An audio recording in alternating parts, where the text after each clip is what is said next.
Srisailam dam లోతు ఎంత ఉన్నదో దానికన్నా ఎక్కువ లోతు ఇప్పుడు ఏర్పడ్డది. తద్వారా ఎప్పుడైతే వరద వచ్చిన తర్వాత వరద ఏదైతే ప్రెషర్గా నీళ్లు కొడుతుందో ఆ ప్రెషర్కు ఇంకా కొంచెం వెనక్కి నుంచి వెళ్ళి వెళ్తూనే ఉన్నాయి. ఆ గొంతు ఇంకా వెడల్పు అవుతుంది, ఇంకా వెనక్కి వెళ్ళి అది ఇంకా గొంతు ఏదైతే గొంత అనేది అయితే అంటున్నామో ఆ గొంత ఇంకా పెద్దగా ప్రమాదంగా మారుతుంది. ఈ ఈవెంట్లలో మనం ఎందుకు దీనికి సంబంధించిన ఒక బాంబేలో ఎప్పుడైతే మనం కట్టాము ఒక టెట్రా ప్యాడ్ అని నిలుపుకున్నాం, ఎప్పుడైతే ఒక బాంబేలో మనం ఏం చేశామంటే వరద తాకిడికి అంటే ఆ సముద్రంలో ఎప్పుడైతే ఆ తాకిడికి తట్టుకోవాలంటే మనం టెట్రా ప్యాడ్ కట్టించాం. మనం మిత్రులు చెప్తున్నారు ఒక చెక్ డ్యామ్ కట్టాలని. చెక్ డ్యామ్ మనం చెప్పుకున్నంత సులభంగా అయితే చెక్ డ్యామ్ను కట్టలేము. ఇప్పుడు టెట్రాప్యాడ్గా మనం ఏమన్నా తాత్కాలికంగా అక్కడ పెద్ద పెద్ద రాళ్ళు తీసుకొచ్చి దానికి ఆ గుంత పూడ్చే విషయంలో కనుక చేస్తే తాత్కాలికంగా వచ్చే వరదను తట్టుకోవచ్చు, లేకపోతే పెను ప్రమాదం ఉన్నట్టు చెప్తున్నాం.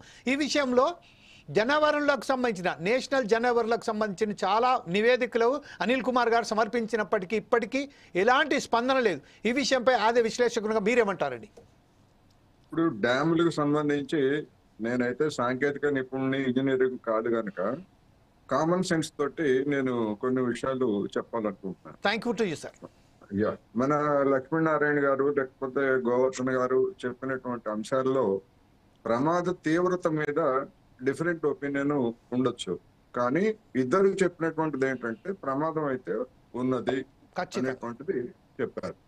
అందుకని లక్ష్మీనారాయణ గారు చెప్పినట్టు దానికి ఉన్నటువంటి 2 పరిష్కార మార్గాల్లో గుంతలు పూడ్చడంతో పాటు కింద ఆనకట్ట కట్టడం అనేటువంటిది డెఫినెట్ గా వాటిని పరిశీలించాలి.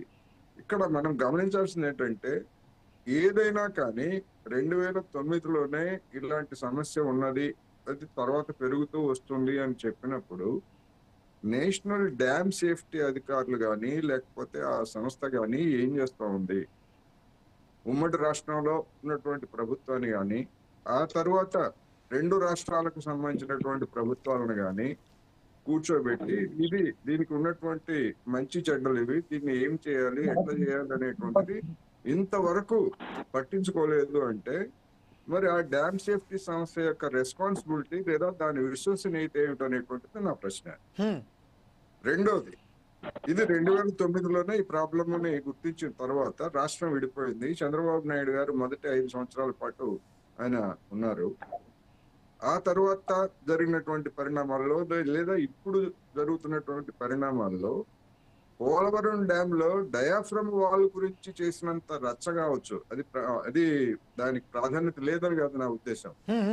దాని మీద చూపుతున్నటువంటి శ్రద్ధ అసలు ఆల్రెడీ కట్టినటువంటి డ్యామ్ కి వచ్చేటువంటి ప్రమాదాన్ని గురించి భిన్నమైనటువంటి అభిప్రాయాలు ఉన్నప్పుడు అందరి అభిప్రాయాలు తీసుకొని ఇటువంటి పరిణామాలు అంతర్జాతీయంగా అనేక డ్యాములు ఉన్నాయి పెద్ద పెద్ద నదుల మీద, వాటిని వాళ్ళు ఎట్లా పరిష్కరించారు, లేదు మనకి ఏదైనా ప్రత్యేకమైనటువంటి సమస్య కనుక అయ్యేట్లయితే మనం దీన్ని ఎట్లా పరిష్కరించాలి, దీన్ని ఎంత వేగంగా పరిష్కరించాలి అనేటువంటి శ్రద్ధ అటు కేంద్ర ప్రభుత్వానికి కానీ లేదా 2 రాష్ట్ర ప్రభుత్వాలకు కానీ దాని నిర్వహణ బాధ్యతను చూస్తున్నటువంటి ఆంధ్రప్రదేశ్ ప్రభుత్వానికి కానీ చీమ కుట్టినట్టుగా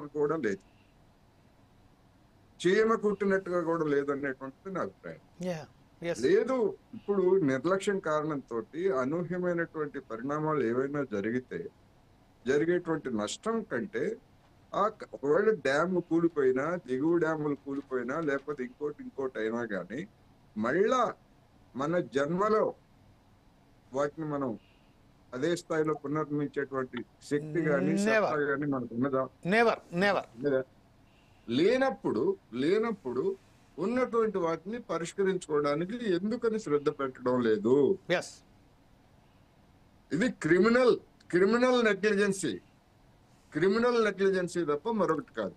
ఒకవేళ నిజంగానే కొంతమంది చెప్తున్నట్టుగా, కొంతమంది ఇంజనీర్లు చెప్తున్నట్టుగా ఏం కాదు కానివ్వండి అంటే అదే చెప్పండి, ఏం కాదు, మేము భరోసా ఇస్తాం, మేము స్వర్గంలో ఉన్నా కానీ లేదా నరకంలో ఉన్నా కానీ మేము వచ్చేప్పుడు రక్షిస్తామని చెప్పేసి ఇప్పుడు ఉన్నటువంటి పాలకులు లేదా వీళ్ళు చెప్పచ్చు. అందుకని డిఫరెంట్ ఒపీనియన్ ఉన్నప్పుడు దాని మీద ఒక నిర్ధారణకు వచ్చి ఒక ఏకాభిప్రాయంతో తీసుకోవాల్సినటువంటి చర్యలు తీసుకోవాలా లేదా? ఎందుకు తీసుకోరు? దాని మీద ఎందుకని శ్రద్ధ పెట్టరు? అనేటువంటి సమస్య. ఇప్పుడు పోలవరం ఒక డయాఫ్రమ్ వాల్ గురించి ఎంత రచ్చ చేస్తున్నారు ఎస్ గతంలో ఉన్నటువంటి ప్రభుత్వం, కానీ బాధ్యత, అది కూడా బాధ్యతే కాదంటలా. కానీ దాంతో పోలిస్తే లేదా దానికి అయ్యేటువంటి ఖర్చుతో పోలిస్తే మన లక్ష్మీనారాయణ గారు చెప్పినట్టు 500 కోట్లు కాకపోతే 1000 కోట్లు గుంతలు పూడ్చడానికి కావచ్చు, లేకపోతే ఆనకట్ట కట్టడానికి కావచ్చు.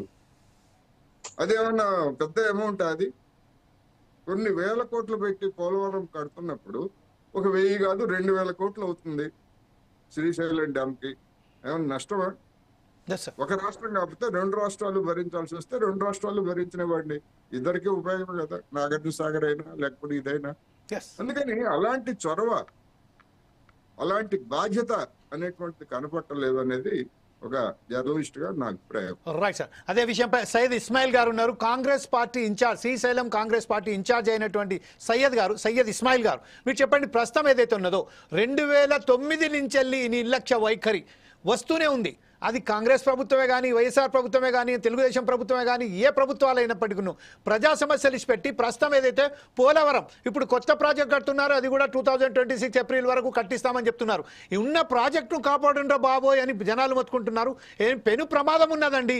దీనికి సంబంధించిన కనీసం దాని మీద ఒక దృష్టి సారించి దానికి సరి అయిన పద్ధతిలో మరమ్మతులు చేయండి, ఆ గొయ్యిని పూడ్చండి అని నివేదికలు సమర్పించిన కానీ ఎవరికి కూడా చీమ కుట్టినట్టు కూడా లేదని మన విశ్లేషకులైనటువంటి కోటేశ్వరరావు గారు అంటున్నారు, జనార్దన్ గారు అంటున్నారు, గోవర్ధన్ గారు అంటున్నారు, అలాగే మనకు సంబంధించిన లక్ష్మీనారాయణ గారు అంటున్నారు. ఈ విషయంపై కాంగ్రెస్ పార్టీ ఎలాంటి చర్యలు చేపట్టబోతున్నది? కూటమి ప్రభుత్వం దీని మీద ఏమన్నా మీరేమన్నా ఒత్తిడి తెచ్చి దీని మీద సరైన పద్ధతిలో వారికి ఒప్పించే అవకాశం ఏమైనా ఉన్నాయా? సయ్యద్ ఇస్మాయిల్ గారు.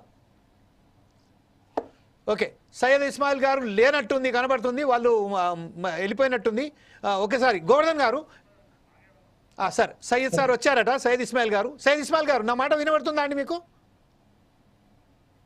ఇస్మాయిల్ గారు వినబడుతుంది సార్. Yes sir. ఇప్పుడు ప్రస్తుతం చెప్పండి సార్, ఇప్పుడు చెప్పండి సార్. హలో మాట్లాడండి సార్, మాట్లాడండి sir. Anyway, let us we will go to the